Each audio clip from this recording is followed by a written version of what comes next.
මේ හලෝ මේ අමුතු සතෙක් හිටියා හරිද? රත්තෑයෙක් වගේ එකෙක් හිටියේ මං ඔයාලට පෙන්නන්නම්. මගේ ගෙදර එන්න නම් ඉන්නකො මේ හරිය හිටියේ.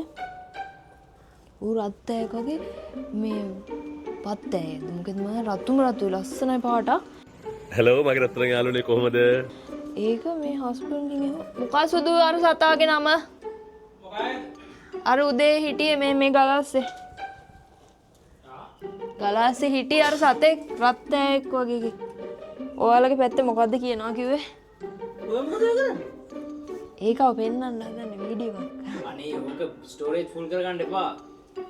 අරන් දෙන්න කනවනේ මොකක්ද නේ කරන්නේ වැඩක් නැති වැඩ නෑ. ඔයා කියන්නෝ මෙතන හිටපු සතාගේ නම මොකෙද්ද හිටියේ? ඒක ගැනද ඔය කරන්නද? ඔව්. අර පත්තෑ වගේ රතු ලස්සන එකෙක් හිටියේ උදේ. උලපත්තා. ඔයාලා ගමේ කියන නමද? හුලපත්තා හරිද? ඉන්නකො.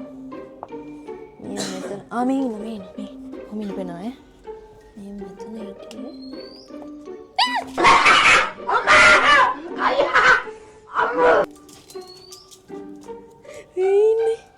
මේක තමයි හුලපත්තා කියලා කිව්වේ මම උට. වැදගත් මිනිසුන්ට වැදගත් විදියට කතා කරන දන්නති කාලා කන්නේ 70. ඌව දාන්න මේ පස් ටිකකුත් දැම්ම උට. හොඳට ඉන්න. මේක තමයි හුලපත්තා කියලා කිව්වේ.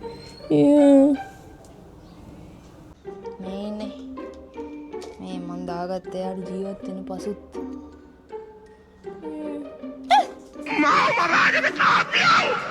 මේ රතුම රතු පාටයි. හරි කලබල වෙන්න එපා. දාඩියක් දැම්මා. හරි මේ ටික ඇති එනේ ජීවත් වෙන්න යාට. ඩයලොග් එකේ කෙලින් වලාවේ. අපේ සල්ලි ටික ඉවරයි. මේකගේ නම තමයි හුලපත්තා කියලා කිව්වේ. මේ ගෑණියේ ඔය බලු කතාව නතර කරගනි. එහෙම නැත්නම් මං එළියට ආවොත් බවුල වෙනලා යටිපතුල් වලට යනකම් උදළු ගන්න අන්න ඒක දැනගනි. ලස්සනයි නේ. මෙන්න ඉන්න ඕන. ඒ තව ඉවර නැද්ද නේ මගුල? මම ඌව ගන්නවා. උට ජීවත් වෙන්න මේවා දැම්මා. පස්. ඒස් අඩේ ඒක එයාට කරදර යන එයාට මන් නිවහනන්නේ හදලා දුන්නේ. It's my life, it's now or never. එහෙම අපි එයාව ඇති කරමු මෙහෙම. ඕකව අයින් කරහන්. බෑ මට එඩිට් කරලා දෙන්න වීඩියෝ එක. දාන්න. හුලපත්තානේ. හුලපත්තා. ඇයි ඒ පත්තෑට හුලපත්තා කියන්නේ? අපේ පැත්ත කියන්නේ පත්ත කියන්නේ. ඌගේ නැට්ට කා ගන්නවා. දැක්කද? ඌගේ නැට්ට කා ගන්නවා ඌ. කාසිමේ අනේ එඩිට් කරලා දෙන්න. එඩිට් කරලා දෙන්න. මට එඩිට් කරලා දෙන්න.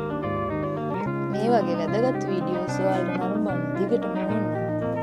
අපේ Facebook page එක, TikTok එක, YouTube එක follow කරලා තියාගන්න.